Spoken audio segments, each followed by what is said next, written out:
They call it devil's ivy for a reason. Pothos is the ultimate survivor, a lush, golden-veined beauty that can thrive where other plants give up. But here in Florida, that same resilience turns it from houseplant hero to backyard menace. Let's find out why this plant can't be trusted outdoors in zones 9 or 10.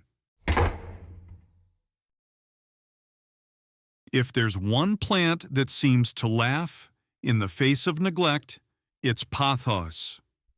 With its trailing vines and heart-shaped leaves streaked in gold, cream, or even pure white, it's no wonder it's one of the world's most popular houseplants. Whether you're growing it in a hanging basket, draping it across a bookshelf, or training it up a moss pole, Pothos rewards you with steady, dependable growth, even when conditions aren't perfect. But that hardiness comes with a twist.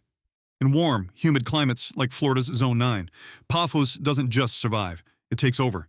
What makes it an easy houseplant indoors makes it an uninvited guest outdoors. Once a single vine touches the soil, it roots itself and begins creeping outward, swallowing fences, trees, and even buildings if left unchecked. In this video, we'll explore both sides of this deceptively beautiful plant. You'll learn what makes pothos so durable, how to keep it thriving inside your home, and why gardeners across Florida are urged to resist the temptation to let it stretch its legs outside. By the end, you'll understand why this elegant survivor is known to many as the devil's ivy. An overview of pothos. Pothos is one of those rare plants that manages to look elegant while being almost indestructible. Native to tropical forests of the South Pacific, it evolved to climb trees and absorb filtered light beneath dense canopies. That's why it tolerates such a wide range of household conditions, from bright windowsills to dim corners where most plants sulk. The classic golden pothos is the variety most people know. Its deep green leaves, streaked with yellow or lime. But modern cultivars like Marble Queen and Neon show off striking white or electric green foliage that fits just as easily into a modern office as a cozy living room. Part of its charm lies in how effortlessly it grows. Give it a bit of water and the occasional pinch to shape it, and it will respond with long, cascading vines that can reach several feet in a single season. Many houseplant enthusiasts train those vines along walls, trellises, or bookshelves to create a living tapestry of greenery. Pothos is also famous for cleaning indoor air, helping to filter out some everyday pollutants, a quality that helped launch it to superstardom back in the 70s and keeps it popular today. Another reason for its fame, it's astonishingly easy to multiply.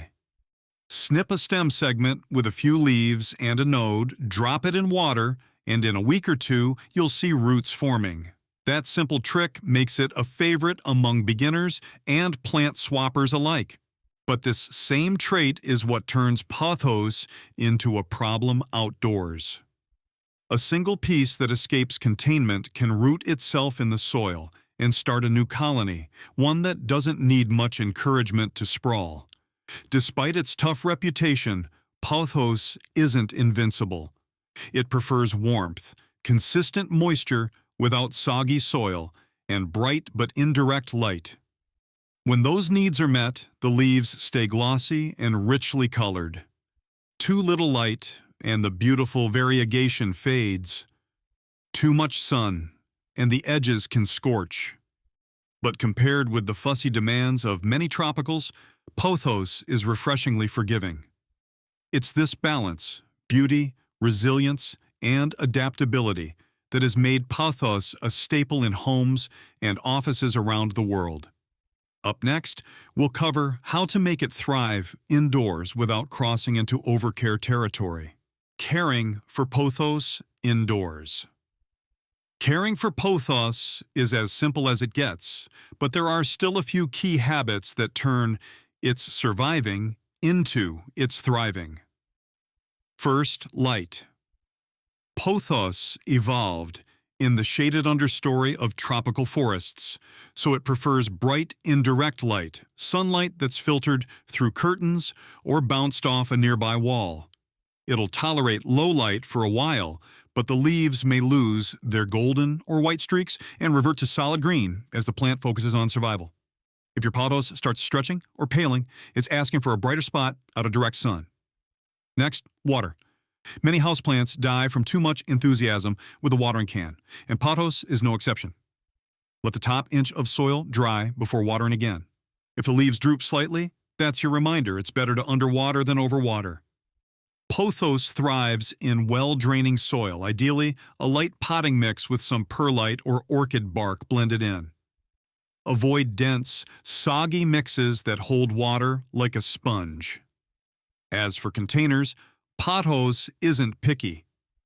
It grows well in traditional pots, hanging baskets, or even plain water for months at a time, as long as you refresh the water occasionally.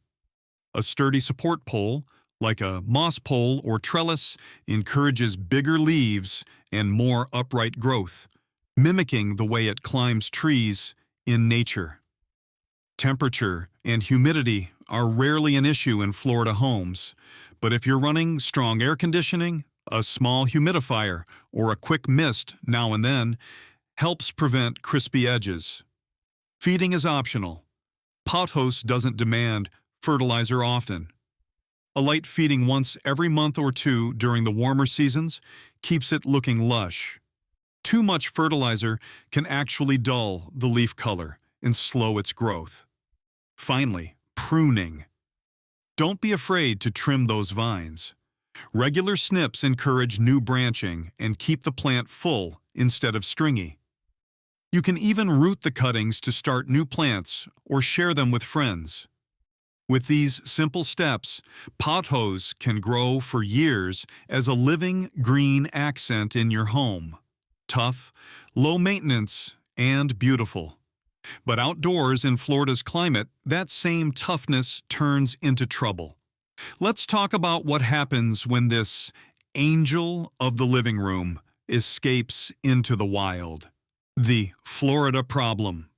Florida's warm, humid climate feels like paradise for many tropical houseplants, and pothos is no exception. But there's a catch. What thrives too well indoors can become a menace outside. In zones 9 and 10, pothos has escaped cultivation and spread through forests, drainage ditches, and even protected wetlands. Once its vines find real soil, they root themselves, climb trees, and smother native vegetation beneath thick blankets of heart-shaped leaves. The plant's beauty turns into camouflage for destruction. This isn't just theory. It's happening right now in parts of central and southern Florida. Environmental agencies have labeled pothos as a species of caution, warning that its aggressive growth threatens native ecosystems. Its stems break easily, and every fragment that lands in moist soil has the potential to start a new plant. Even a clipped piece tossed into the yard can take root and begin a slow march toward freedom. I've seen firsthand just how unstoppable it can be. A neighbor once decided to get rid of his pothos patch by cutting every visible vine down to the soil. For a few months, it looked like he'd won. Then, a fresh green shoot appeared 30 feet away. The vine had quietly traveled through the dark under his trailer, rooting and creeping until it reached daylight again. As soon as it hit the sun, it leafed out, healthy and defiant, as if nothing had happened. That's the problem. Pothos doesn't quit. It will root wherever it touches the ground and grow in places too dim for most plants to survive. The same qualities that make it perfect for beginners indoors make it nearly impossible to eradicate outdoors. Even keeping it in a pot outside is risky, since wandering vines can escape over the rim, root into the ground, and start the cycle all over again.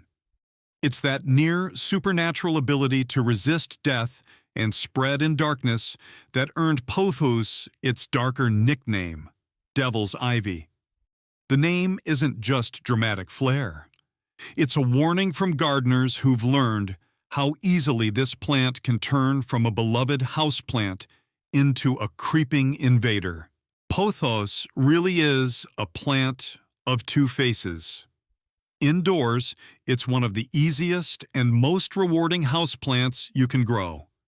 Graceful, forgiving, and endlessly adaptable. It brightens up a corner, softens a shelf, and asks for almost nothing in return. But outdoors in Florida's tropical warmth, that same resilience turns it into a quiet conqueror. Once a vine finds the ground, it doesn't just grow, it claims territory. So if you live in zones 9 or 10, keep your pothos inside where it belongs. Enjoy its glossy leaves and easygoing personality without giving it a chance to test its limits. In the right setting, it's a beautiful companion that can thrive for years. In the wrong one, it's a green menace with a devilish reputation well earned. For more Zone 9 gardening insight, from houseplants to raised bed vegetables, make sure you hit that subscribe button and join me here at Ground Truth Gardening. Together, we'll keep uncovering what grows best, where, and why.